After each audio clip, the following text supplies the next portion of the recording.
Hello, my loves. I am here to share a message with you today that is it's a little bit different than my usual message, but I've been called to share something that's been on my heart.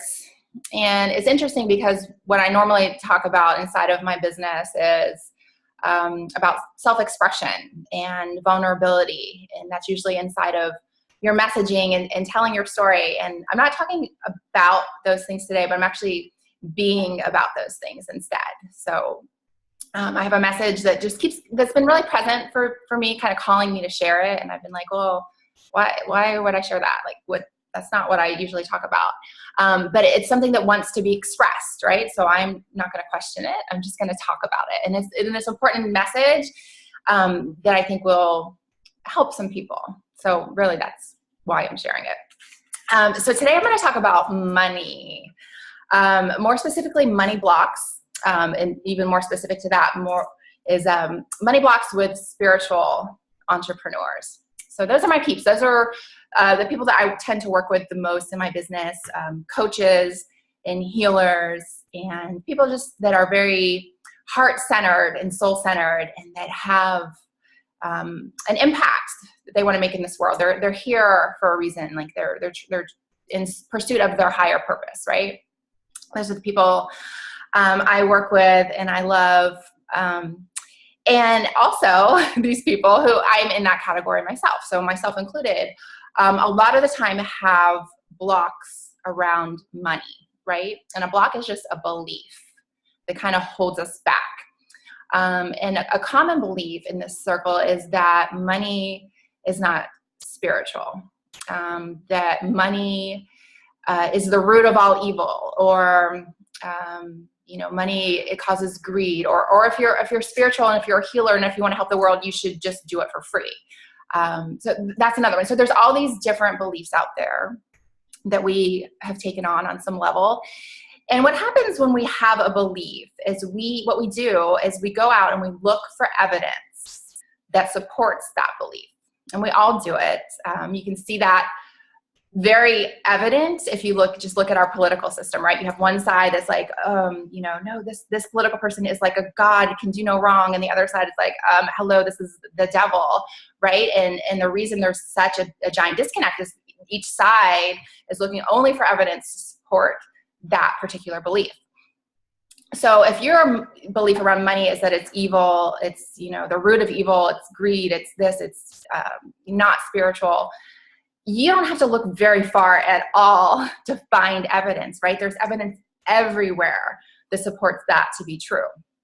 You can just look out in the business world and corporations, right? You can look at the gas industry and the disasters into the environment, to the ocean, into the wildlife that have come for that, for their profits, in pursuit of their profits. Or you can look at the housing industry here in Florida. So we got hit really hard several years back with the bubble, where there was mortgage lenders in cahoots with appraisers, where they were appraising houses for way more than what they were worth so that they could make more money, like in the mortgage side.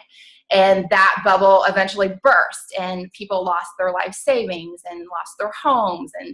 And these kind of things happen. And you can look from my least favorite industry, the pharmaceutical industry, a multi-billion-dollar profit industry. And my brother, he suffered from that industry. So a lot of people don't know, but my brother became addicted to a prescription drug called Oxycontin.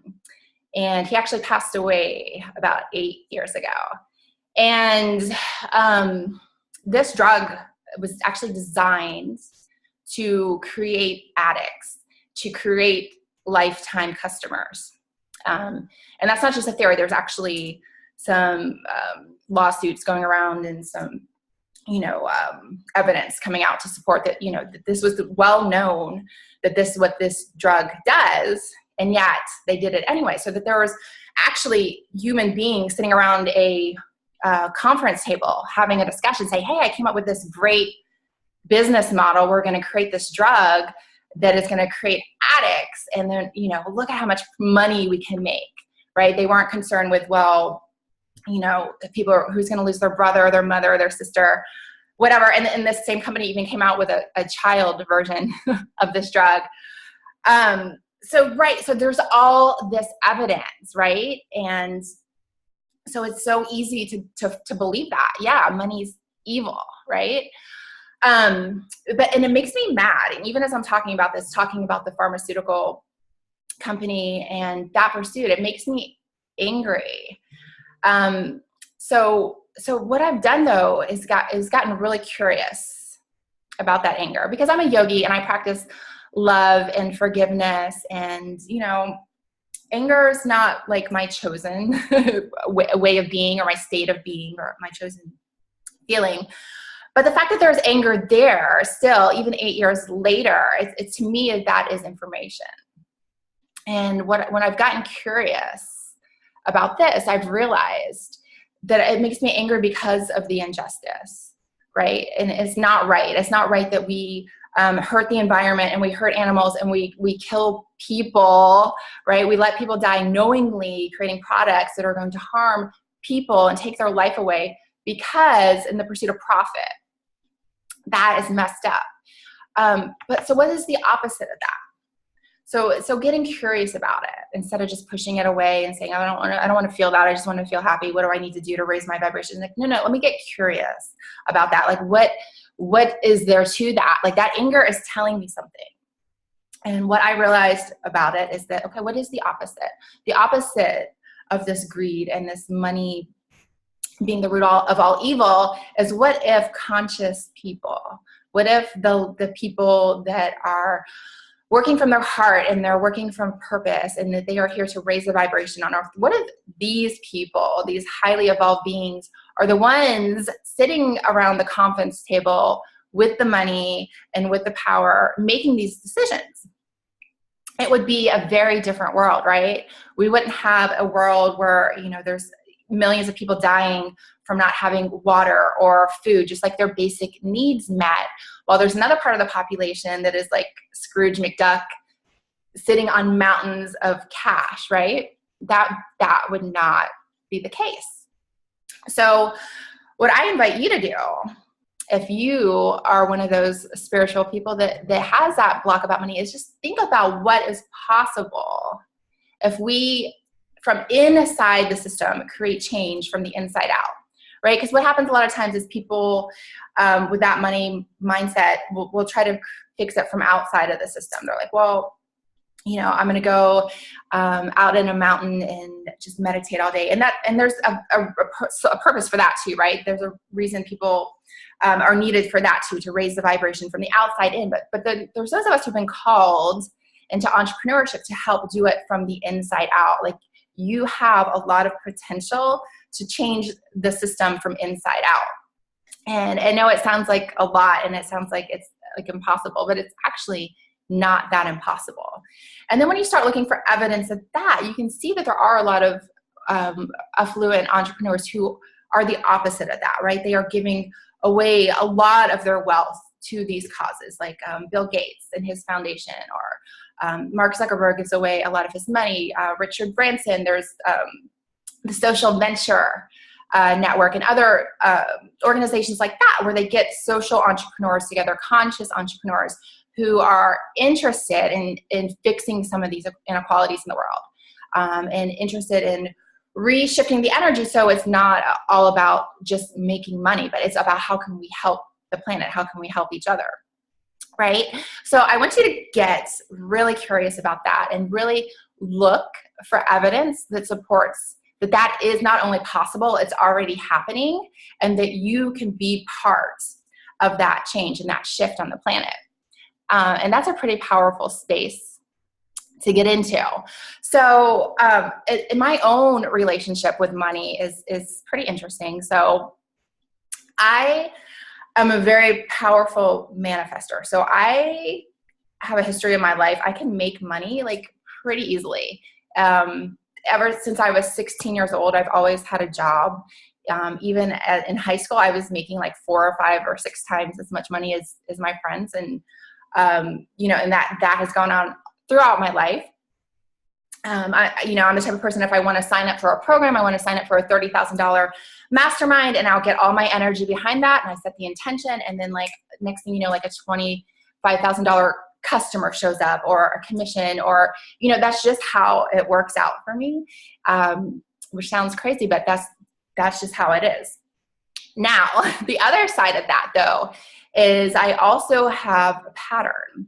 If I go back throughout my history and my life, I have a recurring pattern that, yes, I can make money easy, right? But then I end up somewhere like losing most, if not all of it. And that has happened multiple times. And in fact, the most severe, the most recent, I started a company, a technology company about 9 years ago. And I grew that company from zero to $3 million in revenue in first like 2 years of business, which was like crazy growth, right? And long story short, so I ended up losing not only losing, I had to shut down that company, but I lost like everything. Lost all my personal money that I put into the business. I had this huge pile of debt, almost lost my house, almost lost my cars, blah, blah, blah, right? That was actually a gift, because the work I was doing was completely unaligned with what I'm really here to do. And I realized that, and now the work I'm doing now is so much more aligned, and I'm getting closer every day to being like fully aligned with why I'm here and the work I'm really supposed to be doing, which is beautiful. And so I'm on one of these again, right? And I'm like, I don't want to, like to do this thing. So I started getting even more curious about that. Now, of course, there's always going to be ebbs and flows in life. That's just the way it is. You can't, eliminate that, but they can make it so it's not so severe. So then I had to get curious about what are my beliefs about money even deeper, like even from childhood or passed down from my ancestors, right? From my family. And when I really looked at that, some more stuff that bubbled to the surface. It was really interesting. So my mom is Ukrainian, so I'm half Ukrainian. She's full-blooded Ukrainian. Her family actually immigrated here to the United States in the late 40s or early 50s, early 50s. So, they were in the Ukraine. Their land was taken over by the Russians. They had to leave. They basically had to flee to escape. In the 1940s in the Ukraine, there was massive genocide. Millions of people were killed by the Nazis. So, my grandparents survived and bared witness to some pretty awful things. And they were able to escape that and went to Germany.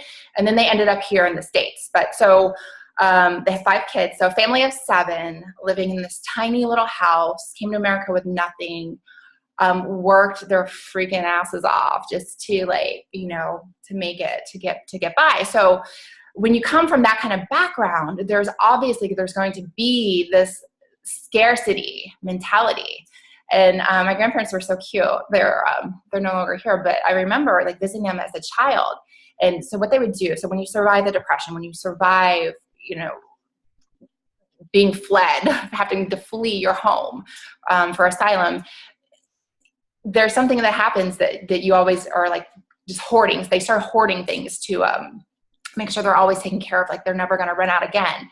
So they would buy stuff like at the store if it was on sale. They would like hoard all this like laundry detergent or just whatever stuff like that. And they had this basement like stockpile full of all this stuff. And I remember we'd visit them and we'd be getting in the car to leave, and they'd be like chasing us down the road with like a box of Tide or something.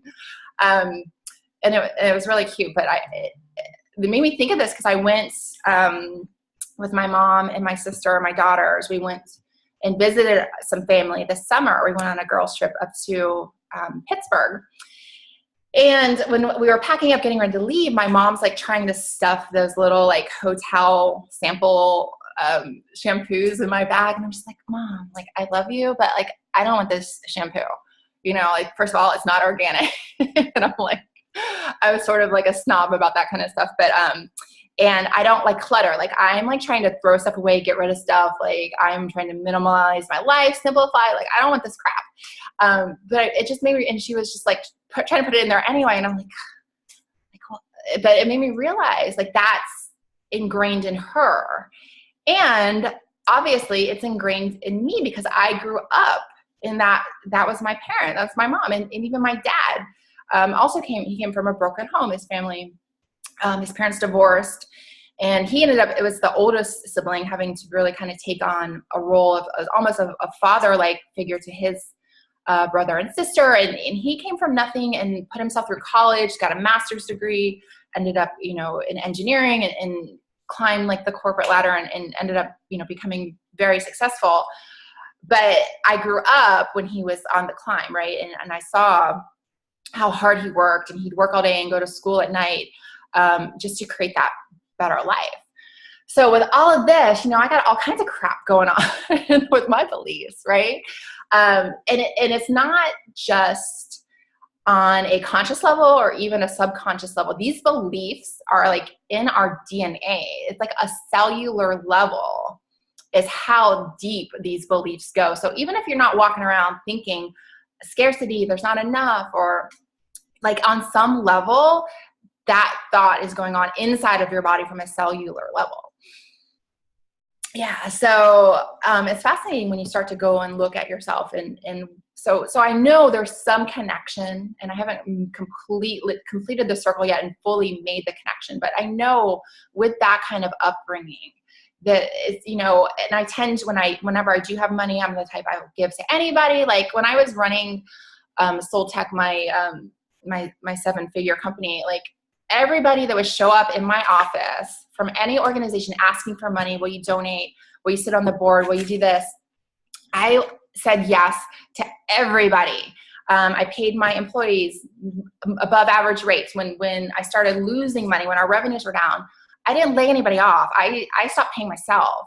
So, there's this part of me too that felt like, no, just, I can't hoard this. Like I have to give to other people. And so really knowing myself like this and knowing that that's what I'm working with has been very enlightening. So the good news is once you kind of figure out what's going on way deep, like really dig deep into your past and see what these beliefs are, you can start shifting them and recreating them, right?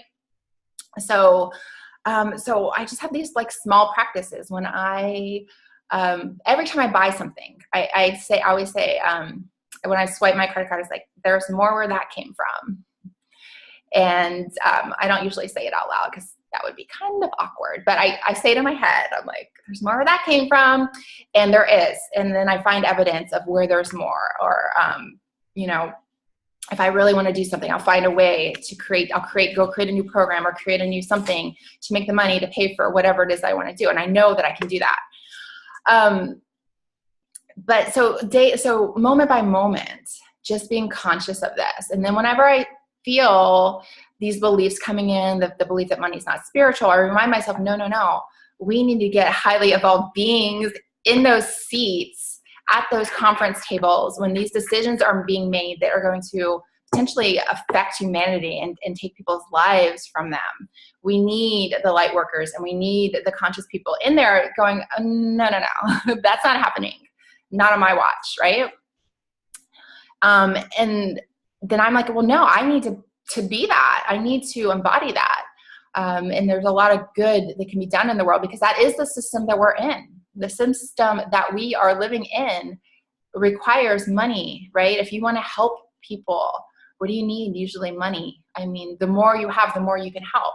Not to say not to do anything if you don't have that, but I'm just saying that there is a positive inside of that. And it's my mission, and part of my mission and part of my goal is to rise above and to be that change, and also to encourage others to really shift that old thinking about money isn't spiritual.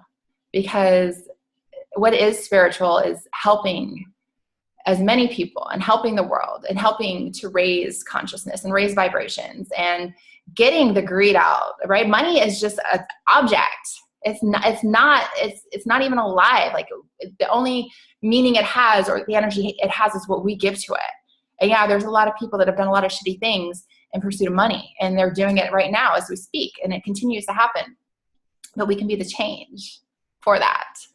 So if you are one of my peeps that has those issues, it's a reframe, and it's not as hard as you might think.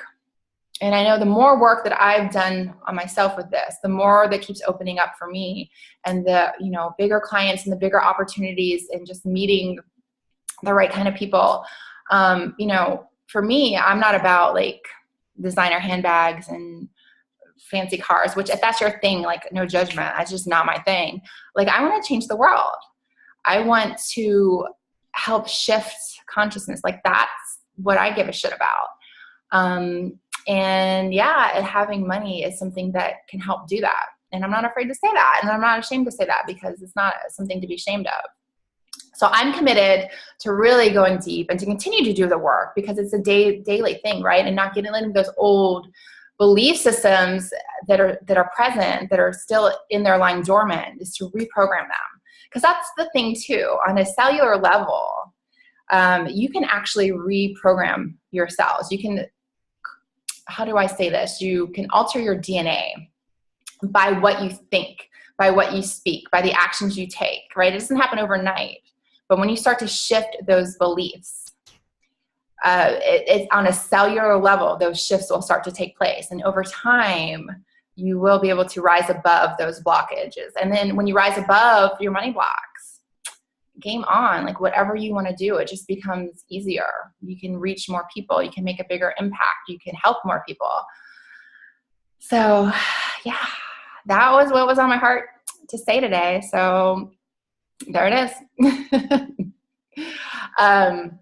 So yeah, if you have, any reaction to this, if it resonates with you, or even if you're like not sure what to do with it, whatever's present for you, share. So it's very helpful to share too. Sometimes we keep things to ourselves and just try to figure it out, but there's a lot of energy and community, and putting it out there and asking for help. So any way I could support you, I'm always here, and more than happy to do so. So that's it for today. Thanks for listening. Love you.